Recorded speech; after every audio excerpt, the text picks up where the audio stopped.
Good evening and welcome to the inaugural Notes to Strike a Chord Live. Now, this is going to be a little bit different than my sort of let's play videos that I do over the weekend. Bard Life, most notably, on the official DDO stream. It's going to be a more critical look at DDO.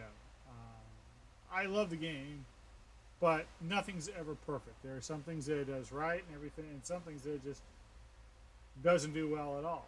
Now, I think it does a lot more right than it gets wrong. Otherwise, I wouldn't play it. I wouldn't recommend it to everyone that like, hey, I'm kind of looking for a game like this. But there are still most of them aren't even really problems that the developers kind of work on. Rather, these are holdovers. These are things that come with a game that is that's going to be 13 years old next year. A good fine baker's dozen for something set in the Eberron universe. So what this series is going to be is, first off, it's going to be uploaded to YouTube. Um, so it'll also serve as an archive of my opinions on this. But it is going to serve as a look at DDO as a complete game, rather than just, hey, it's fun, whoop-de-doo, There will not be criticism of the graphics. It's 13 years old. There are some things about it that you just have to accept. And I've always been the kind of person who says gameplay trumps graphics. Otherwise, little indie hits that, are basically, like 8-bit retros or whatnot would not be huge hits. Gameplay will always trump graphics, and I think that's one of the things that you can't slam DDO for is its gameplay. It is easily the most action-based MMO currently out there right now. Everything else feels more clicky or turn-based, almost turn-based or sequential. You got to be in your system, or the options aren't there. Notice that I had to change my lighting a bit, and for some reason it's really washing me out. Oh, I got an idea. Let's move this just like this. Hey, Doug. I'm Doug. Your thought. I'm Doug. Anyway, the other thing about it is if you hear anything that I say and want to comment on it, we are finally opening up the Glyn's Arcade Discord. You can find the link right down there in yellow. I know it's a little hard to read. I think I still have it. Let's see if I can't get. No, that would be bad. That would be not good. Let me get that in chat real quick. But I am not. That's not me. Now I'll have the bot put it out. I really got to get a button for this. Oh, look, it changed it. Of course it did. Alright, well, let me change the Discord link really quick because it changed it just by looking at it. There we go, that's the right one. And it is in the Glyn's Arcade bot now.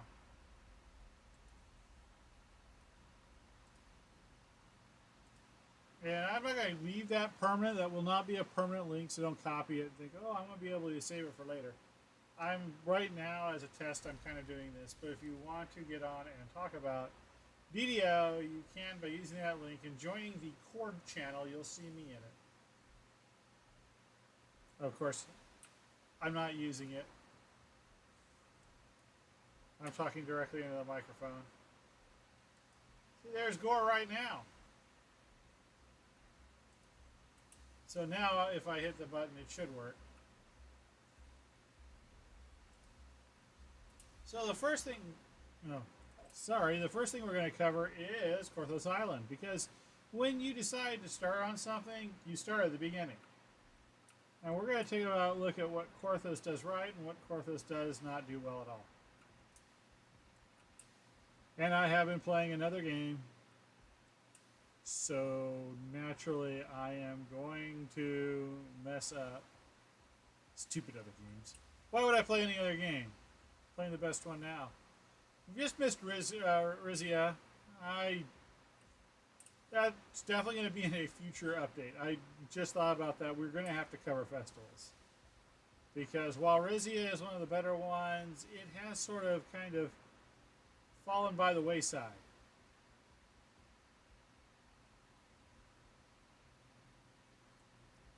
That's how I think most of the festivals have, except maybe the anniversary event.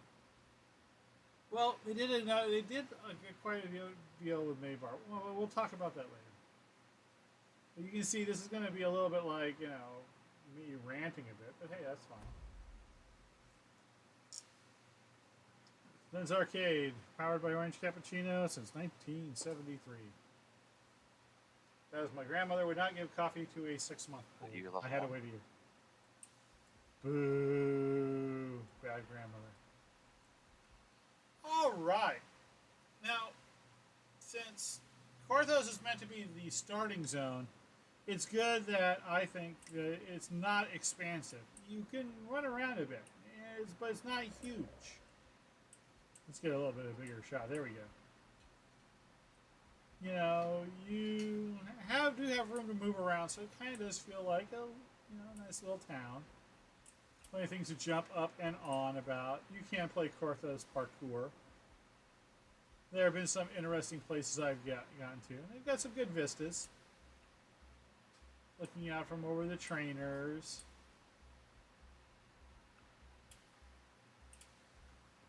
You can kind of climb up on the village square.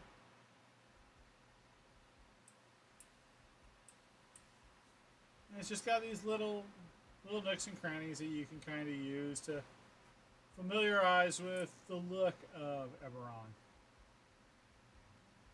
Because when they made the game, obviously Eberron was still fairly new. It definitely was the smallest fan base of all the TSR properties, which is probably why they wanted to give it a big push. But I also think it's probably one of the more underappreciated ones, simply for the fact that I think that Eberron as a whole feels more like a real world right from the get-go. So the other thing that it does well is the beginner quests, I think. Now there's hold on, sorry. There we go. I gotta see that. Anyway, there's very how do I want to put this? The beginner's quests do their job and do them well. You start off with this basic quest, it's Hayden's Rest, and you go in, it teaches you a little bit about bludgeoning weapons and slashing weapons, nothing about piercing weapons. But that's not really kind of a thing. Really, you don't find things that are too resistant to piercing weapons other than zombies. Or things that only need piercing weapons until you get to Rakshasa. So I guess that's okay. I might have gone for all three.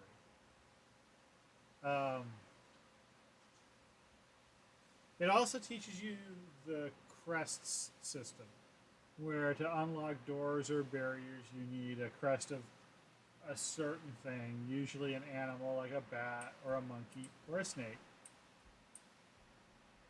Then you move on over to the Storehouse's Secret here, and this teaches you about red names. It goes out of its way to say that some red names guard special zones, because in this one, obviously, when you fight the red name Soagan, a chamber opens up and they have a chest. Furthermore, in this quest, it teaches you about floor puzzles. And floor puzzles, at one point, were a huge part of this game. Not as much now. I'm trying to think of the last one that really had a serious floor puzzle, and I'm coming up with, what's it called? Level 17, Desire in the Dark? Is that it?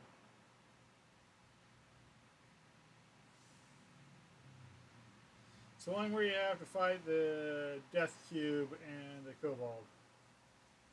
Well, what is it called? It's the one of the two flaggers for you flagged that for? Oh, her legendary shroud. But you know, floor puzzles.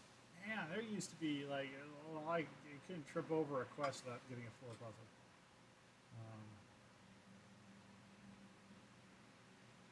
There are some simple ones. There are some where the floor puzzles are just part of it. Like,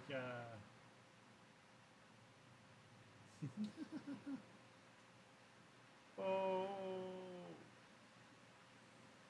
Rackham's Trial, where you have to get the 3 tiles aligned just so, and then the levers will work.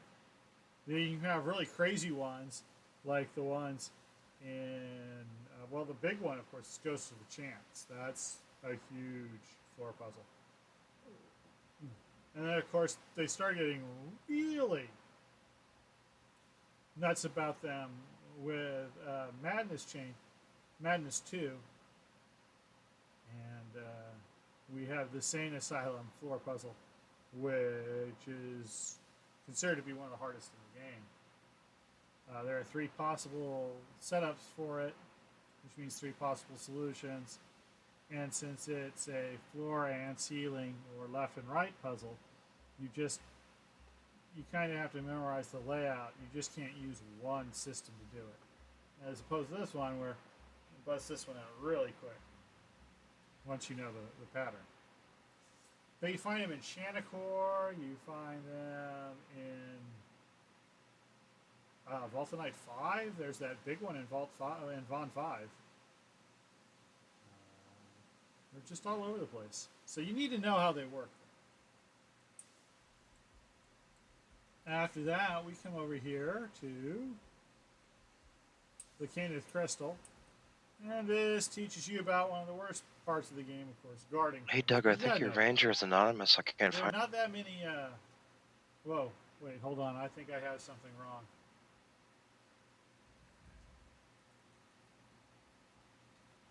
I think I have Discord wrong thought. Hold on.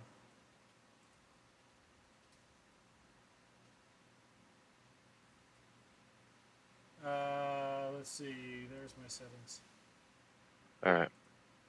Yep, that's what it is. I'm so sorry.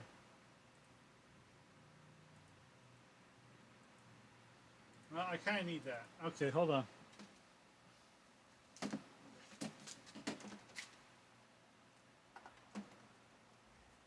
Is that better? Your ranger's 1? No, the problem was, of course, that I had my Discord set out to go through my headphones. Oh, okay, your ranger's 1. Okay. Yeah, I wasn't wearing them.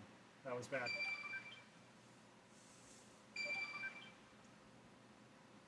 So, what were you saying?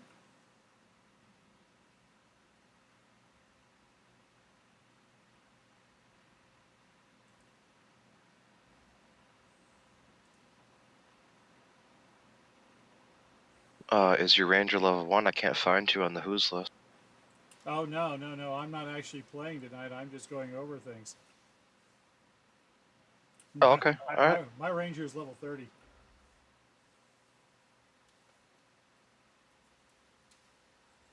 Oh, and I am also not on Kyber. See, this is the first time I'm doing this show, so I'm not really aware of these things. Okay, sorry. Go ahead. Oh.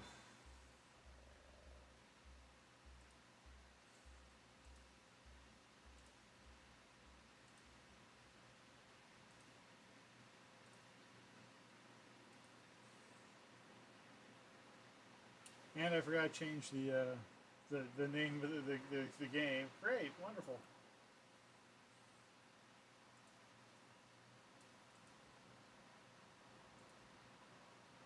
Let me switch over.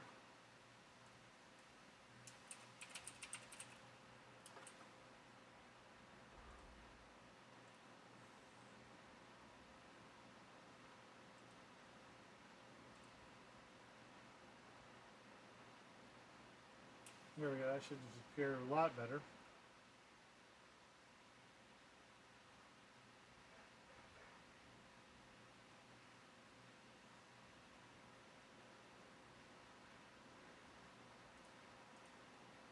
Oh, all right. Let's see. Where are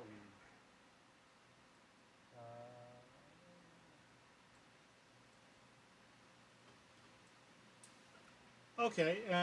One of the other things that these quests do well, is introduce you to basic mechanics of the game. That includes things like your attacks, which is push the button for your basic attack. But these are easy enough that it gives you a chance to try out all your abilities. That's the other thing I was doing.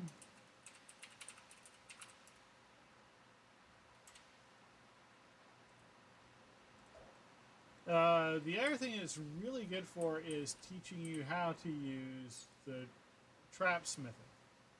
Now, the thing about trapping in this game is that you have to go in, you have to actually search for something. Let's go ahead and pop in for that.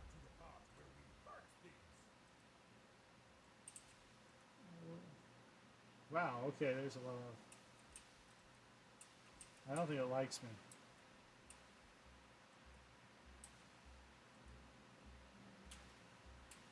Come on.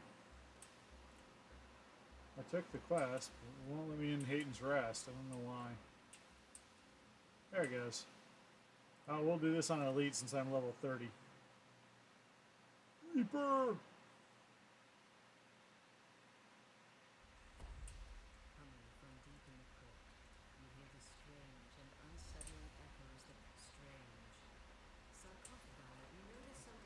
Now, this also tells you about searching and spot, which are very valuable things for any trapper to have, of course. Those skills, though, kind of just work on their own. Well, spot does. Search to use the magnifying glass, and that's also how you find traps. And they show you the traps with these neat little Tom and Jerry lines, is what people call them, because of the old cartoon Tom and Jerry. And it'll show you where the box is, and you just click on the box to do so. We're not going to get that chest. No real point in it.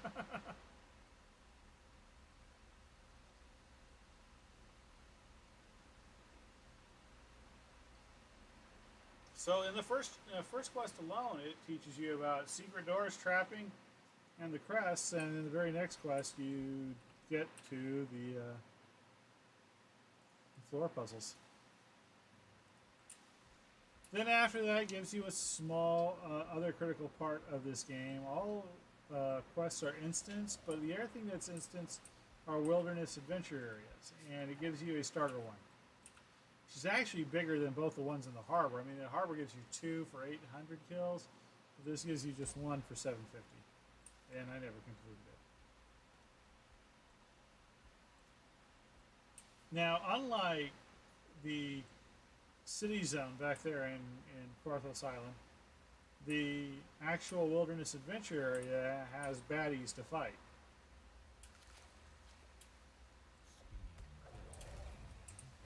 Now, I'm of course steamrolling them over them, but the idea is that you have a certain amount of kills each time you come in here. The mobs reset, so you replay this over and over again until you get a number of kills. In which case, that's a little bit more like a way a lot of traditional MMOs work, but they usually do that in the form of quests and open world.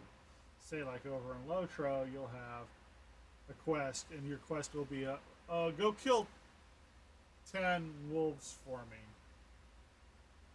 Well, if that's actually your kick, that's where wilderness adventure areas come in, and you can still kind of get that sense of just going out and like beating mobs up. Now, the other thing you want to look for are rare encounters, and we'll see if we've got one of them up.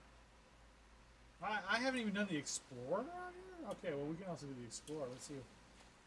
On the map, there are... Now, these don't reset, so you can only do the Explorer once. But once you do the Explorer, it'll reveal the entire map for you. I've already got this one. But there a certain number of sites. For instance, on Korthos Island, there's 12. And you want to find these certain sites to unlock the map. You need to find all 12 to unlock the map every time you come in here. I cannot believe I did not get all of them. Well, no, I started, this one is an iconic, so I started them at 15. So that's probably why I never did it. I came out here probably to do one quest for Coin Lord's Favor. Or maybe all of them, just like, because I think Misery's Peak is Coin Lord's Favor. Although it might be free agents. And we'll cover the Favor one in a later episode. We'll cover the Favor system. There are good points and bad points to it. Let's see. There's an ice spider and there's this. Okay, we'll look for the ice spider first. That makes more sense. Mainly because I probably have to go down there for one of the explorers. Well, I got one of the explorers, 8, huh? Interesting. I'm not going to sit here and do the whole thing, though. I do want to get, we did get an explorer, so, like, so this is a special one. We get XP, you get a lot more than 3 if you're on level. I think they're 125 each at level. And we did get a rare, so we get to show off the rare, so. You get rare encounters, they're little red, they're red name, but they're always on level, so they're pretty fairly easy to beat. You get a little bit of XP, and I got the one thing you can actually sell, the engraved ring, which was always hilarious back in the day. Everybody would be like, "Ah, I'm going to pay 100,000 for a Prot 1 wing," and everybody, you know, those of us who are a little bit more savvy would be all like, "Why don't you just go out to Korthos and get an engraved ring? Come on, what? How foolish are you?" It used to be a thing. A Prot 1 ring would sell for hundreds of thousands of dollars when you could just get one from Korthos. What was up with people? I don't know. Of course, now they're both equally worthless. So it covers just about all the basics. Now we're going to cover the one thing that it really did poorly. And I really actually kind of have a big issue with this one. Not because it's game breaking or anything, because it's just inherently a bad idea. And that is in the very first tavern you come across, the Wave Crest Tavern. That's pretty cool. You go into the Wave Crest, and nobody in here does what they're supposed to. Except they changed that. Alright, well, great. Used to be all you could do. I see they split this finally. But, you know, you used to. She wouldn't sell or repair anything. You could buy stuff, but. Okay, so they fixed that. Well, that's good. But still, the problem is this guy's a quest giver, and he's behind the bar, and it used to be you'd come in here, and you'd have to do all your selling and repairing, so I guess that's not a problem whatsoever, and Korthos Island is frickin' perfect, and I don't know what I'm talking about. But that's fine.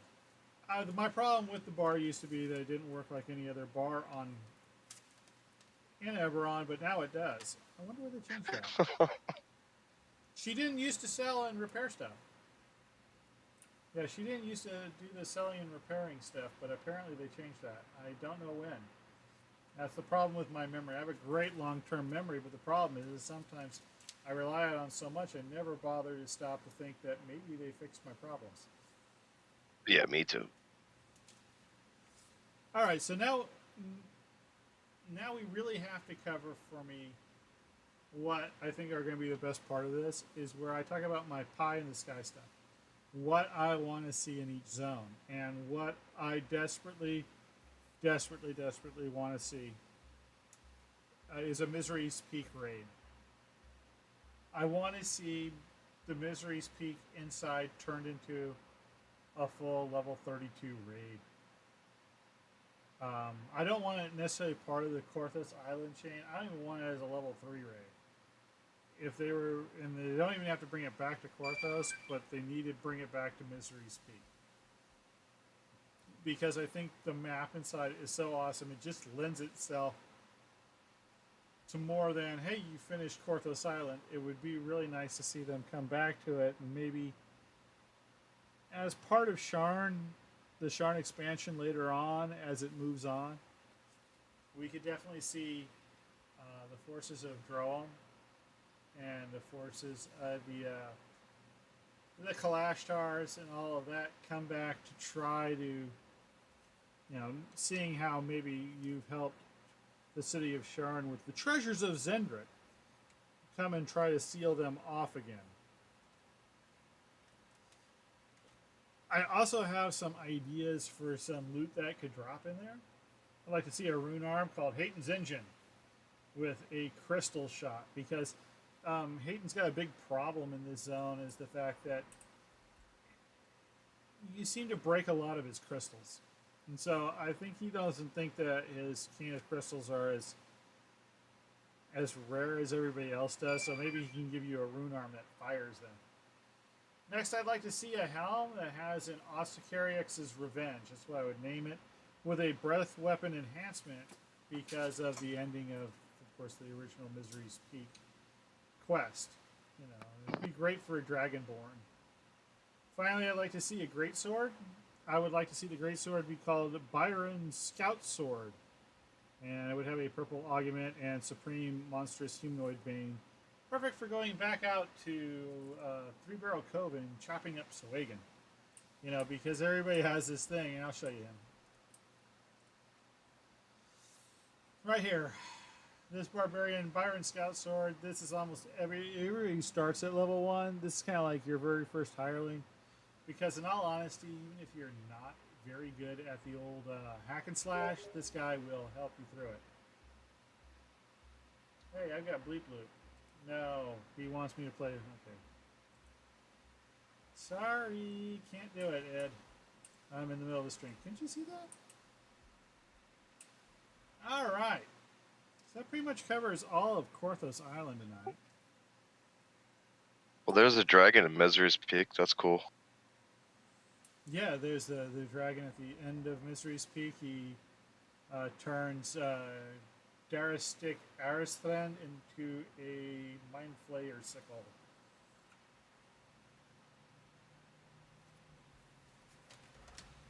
You then meet Osicariax again at the end of the level 17 quest, Prey on the Hunter.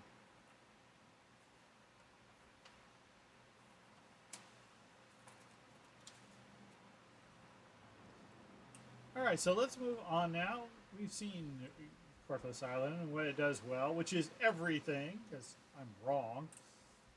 And what it does badly, which is nothing, because I'm wrong. But I don't mind being wrong. That's great. I really wish I knew when they changed her. She used to be going, she used to actually just sell you the old Sully's Grog, which then you gave to her, the other lady. That was the only thing she'd sell to you.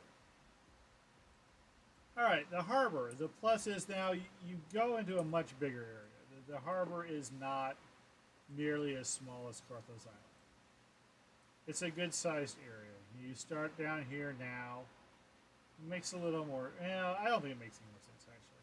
I liked it better when you got off the boat on the dock up here. You're off right here. And the leaky dinghy was where it was at, but it's not anymore. I don't think I've seen anybody in the leaky dinghy unless they're turning in stuff where info is key right here.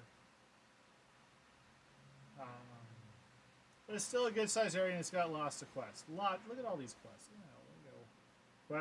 Quest. Those are doorways. Go into the quest. Here's one, another one. There's tons of quests all around here. Some I haven't even done on this character.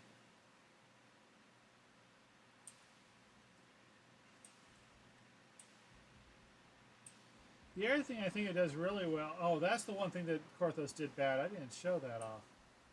There is still something that Korthos does bad. The trainers are all over the place. It's a small area, so it's not that bad. But the trainers are just literally, you've got like a small group over by Hayton's Rest. You got a small group over by the boat. You got some That wrap around that by the hireling vendor is just a disaster for a new player. Yeah, it's not good. Now, you come to the harbor, and admittedly, you're only going to use one of those trainers once, maybe twice. If you're in Korthos and you're level 5 and you haven't been to the harbor, I don't want to sound mean, but you're doing something wrong. Even if you're a noob, you should be, once you've taken your 3rd level, you should be moving on to the harbor. And now the harbor has 2 groups here. And so in this square, you have all of the trainers.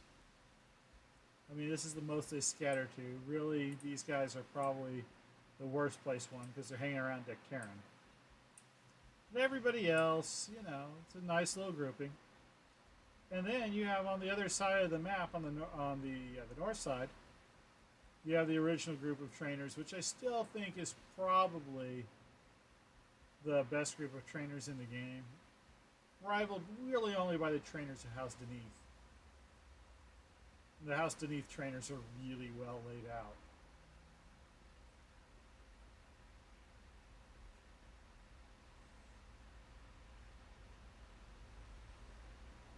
Now, the square, they're in a nice little circle and they're pretty easy to see, but I still think this is where I do most of my leveling. Everybody's here. It's not that hard to find who you're looking for. Even the marketplace ones, they've got a couple in odd locations. That's why I think that probably these are just a little bit better. The only one that's in a slightly odd location is the rogue, and that's not that odd. That's probably where I'd look for a rogue anyway, sitting on their loot. All right, so really that's the strong points of the zone. It's just look at all that adventure you got. Just all that adventure. And it's really easy to do your leveling. But there are some minuses. And number one for me is the depreciation of the Leaky Dinghy. This, for a long time, was your beginner hub. You'd come into the harbor. There'd be 2 quests in here. This is where the Spirit Binder would send you. And, you'd have info as key. And then right over there is where,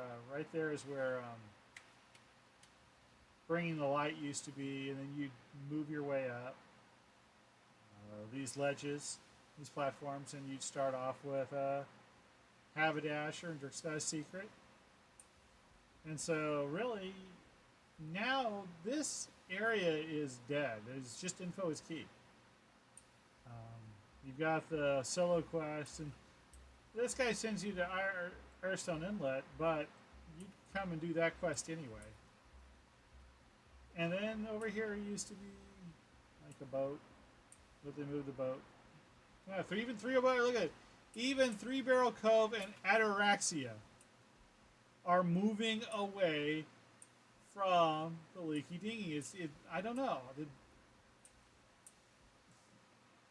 Did Harry go in there and fart or something? And they can't get the smell out, or I don't know. But they really have just totally depreciated the Leaky Dinghy. It's almost like it. Outside of festival, who goes there?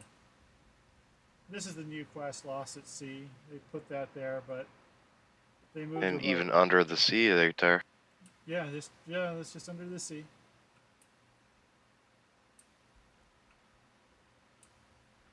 A free quest, you don't even get the benefit of going in for 3 Barrel Cove or Ataraxia. I mean, Ataraxia is free too, but it's kind of special actually.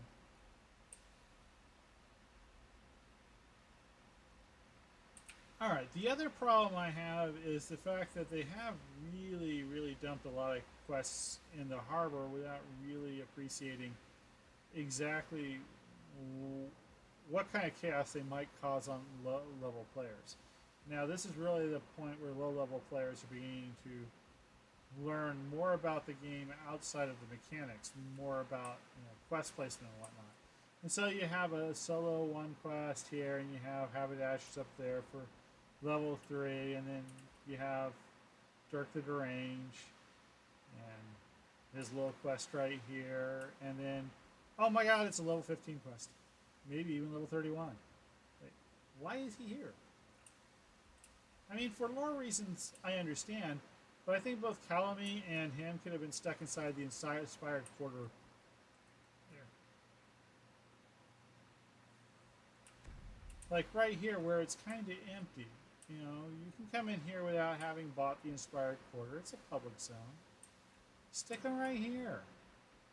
And just less confusion for new players in their first really big zone. The other area they have, did I not turn that in? Whoa! That robe will probably look so hot.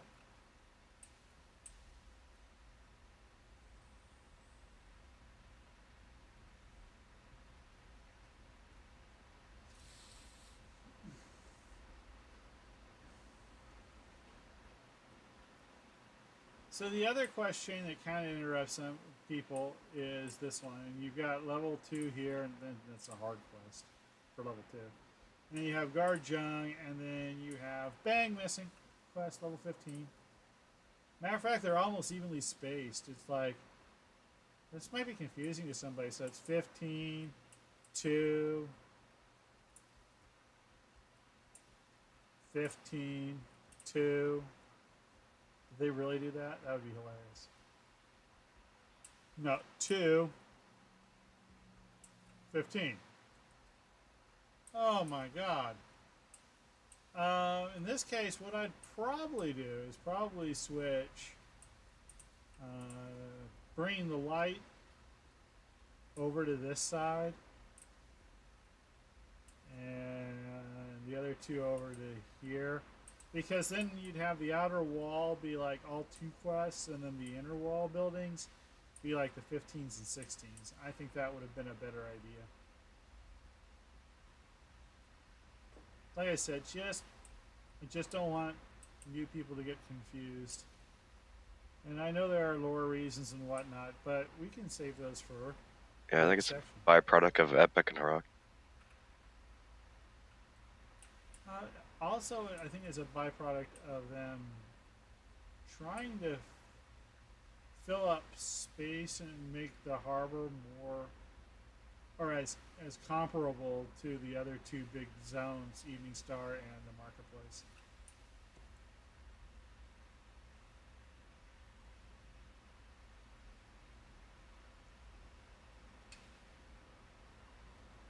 I mean, I can see why the Lords of Dust have to be in here. Because really, where else were they going to put the big opening? But I never saw the reason why those other 2 quests on the north side weren't placed within Inspired Quarter, since it's a public zone, and while you need the pack to go into the quests, you don't need the pack to go into the zone. Maybe there's some kind of coding flagging problem I don't know about, and if that's true, I get it. It's a 13-year-old game.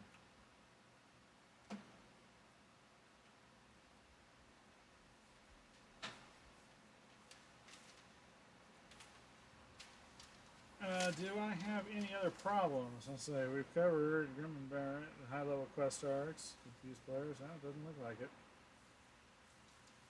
All right, so what do I want to see in the pie in the sky? Believe it or not, I have a funny little thing where I really kind of... Did it pop off? Yeah, okay. The problem right here is because my green screen doesn't quite cover, and I just pinned it there. And it just popped off. I have to get a bigger dealie for it. I have one of the things I do have a problem with is the fact that this is the Harbour Master's house, and then we go inside to steal somebody else's book who's not the Harbour Master. I would like to see this library maybe even moved all the way back over there to where it originally was in the lighthouse. They might have plans for the lighthouse now because the Age of Rage turns off this glowing beacon. But I can see where maybe they're going to do... I could definitely see this becoming like the main portal back to Sharn. So maybe they're saving that. I just don't like the idea that this library is in the Harbour Master's house. I don't know where I'd put it. if I was feeling particularly evil, I had thought about that when I was writing up this list. That maybe teach you about Featherfall by putting it out right up there or You something. could highlight how Home Sweet Home is hidden in the corner. It's always true. You can also throw, move. What is this? Grim and Barrett, and move it into the inspired quarter and put that right there. That would be pretty good.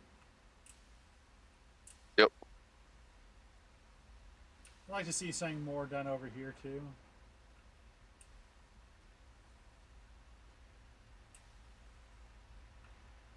Alright, so the other pie in the sky thing is... Oh, then I would like a quest to replace the Harbour Masters. I'd like a third quest in the Harbour Master chain to be put back in there. I'd like something a little bit longer than the normal level 2 quest. Because after this, most people's trip after you get down all the level 2s, the first level 3s you tackle are waterworks, and suddenly things get a lot longer.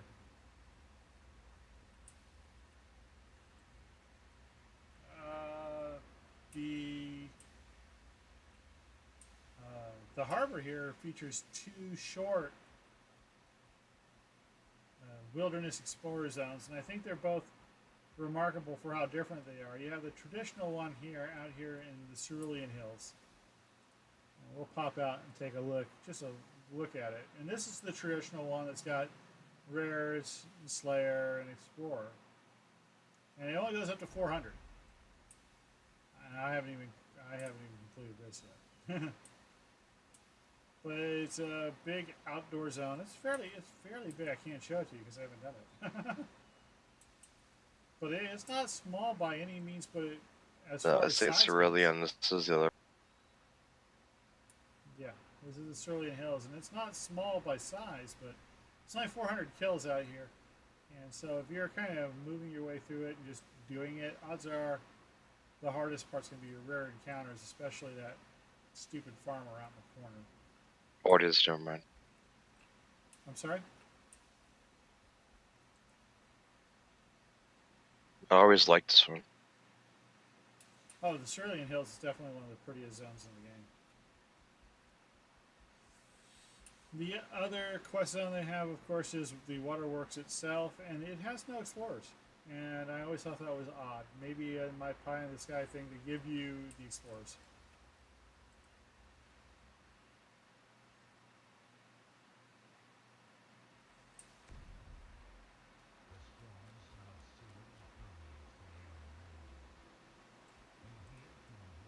Sorry, I thought you said Cerulean Hills. Cerulean Hills, that's what they're called. Syrian Heights. That's it. Searing Heights is in the marketplace.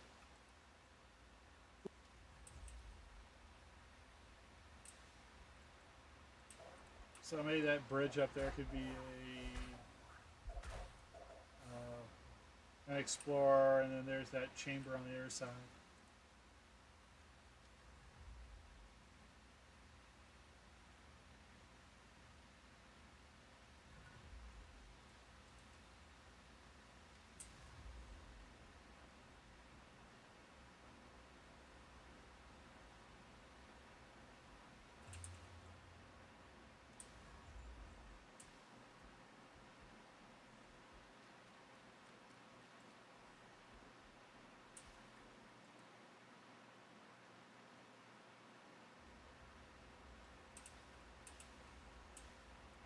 The one thing I could even think of putting out here. I don't think they put explorers in here because you should be like capped XP at this. Maybe on a first life, but on a third life, maybe not. It depends on what you're running and what you have access to. I just don't like the fact that the map completely resets, and I think even if they just put in 2 little explorer flags for each one, just so you could then have the map, I think that would be pretty nice. Yeah, that would help new players a lot. Yeah.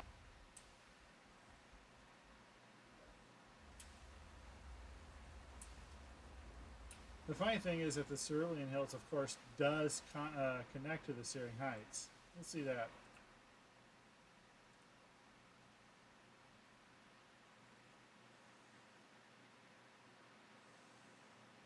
Now, the Searing Heights is in the marketplace, and we're doing this just to show that they really did a good job at connecting the zones, making you feel like that even though everything is instance, it's very much part of a whole world.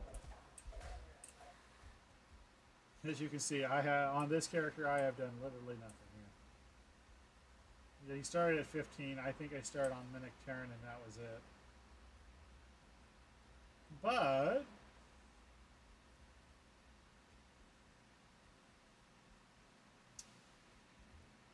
I'm gonna kill this guy.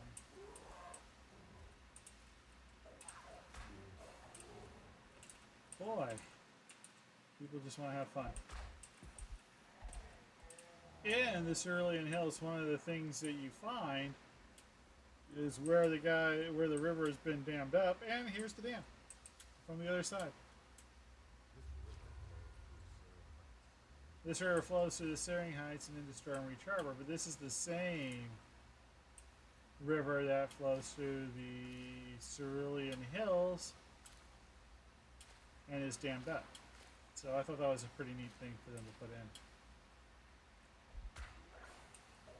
And then, of course, from here, if you go around, that's the Cerulean Hills. Well, the next thing, the part that the Searing Heights adjoins, or is sitting between, is the Cerulean Hills and the Towers of the 12, and you can even see them in here.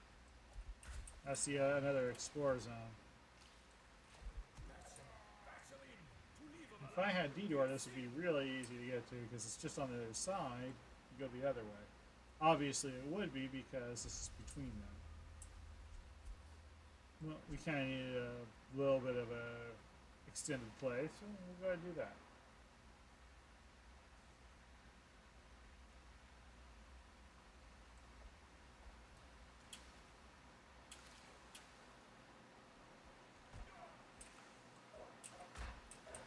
Oh, piercing damage. Always my bane.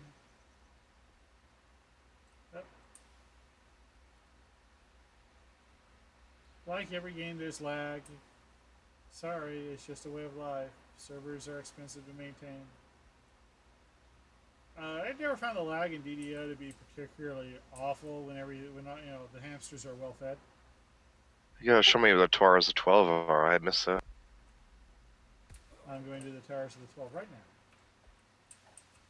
It's all the way on the other side.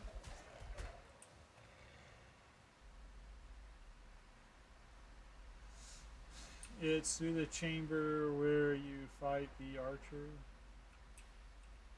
Oh, with the fire guys? Okay. Yeah, just above the fire guy, the Sulatar.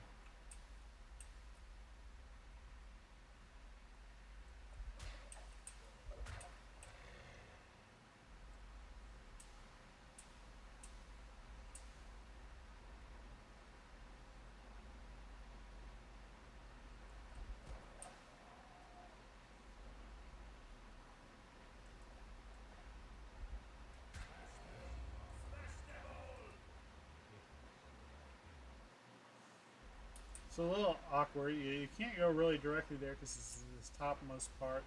The Searing Heights really did a good job of that.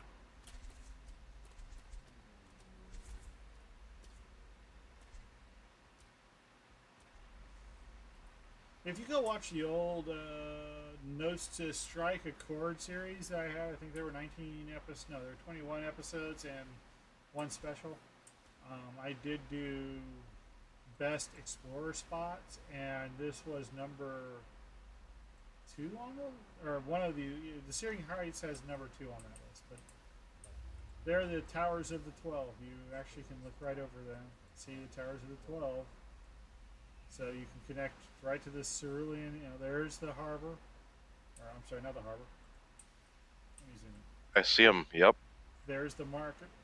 Yeah, there's the market. Well, I know you're a little bit behind, but you can see the marketplace, Towers of the 12, and then the Cerulean Hills. It's all here.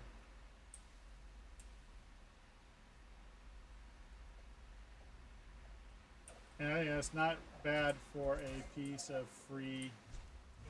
This is a free. This is a free zone. This is a free wilderness explorer area. And in a later episode, I will give my reasons why I think all explorer areas will be free. And since we're here, oh, I don't have Featherfall on. That was going to be bad. Do I have Featherfall on Ziggy? Yep, right there. This is one of the all-time great explorer zones because you need to have Featherfall to get here. If you don't have Featherfall, you can't get here.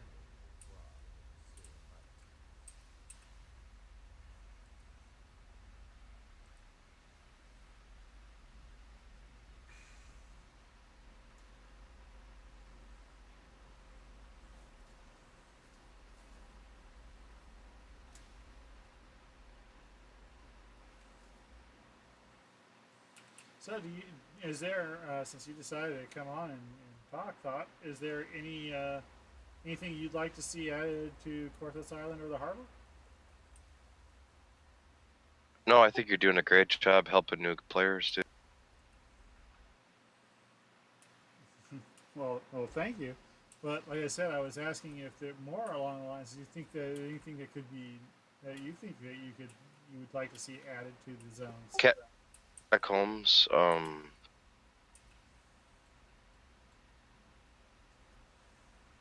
Teach you about how to fight undead ghosts. Catacombs. Yeah. That's actually a good point I'll cover in next week's episode, but you're right. They do not have a ghost touch kind of tutorial. The first time you encounter them is either in Catacombs or Shanakor, and it comes a fairly big surprise. Yep. Why am all of a sudden all my weapons missing? Oh, well, they're incorporeal. Okay.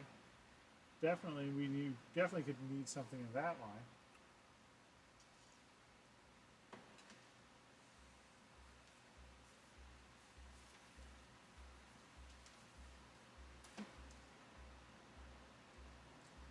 All right, then. Well, I think that will pretty much cover the very first episode of Notes to Strike a Chord Live, and I hope to see everybody back here next Wednesday at either 6:30 or 7, depending on whether or not I work elementary or junior high.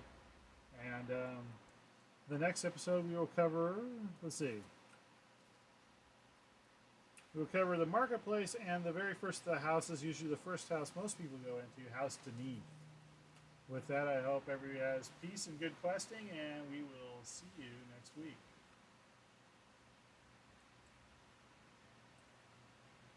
All right. No problem. Thanks for signing on and joining the Discord tonight.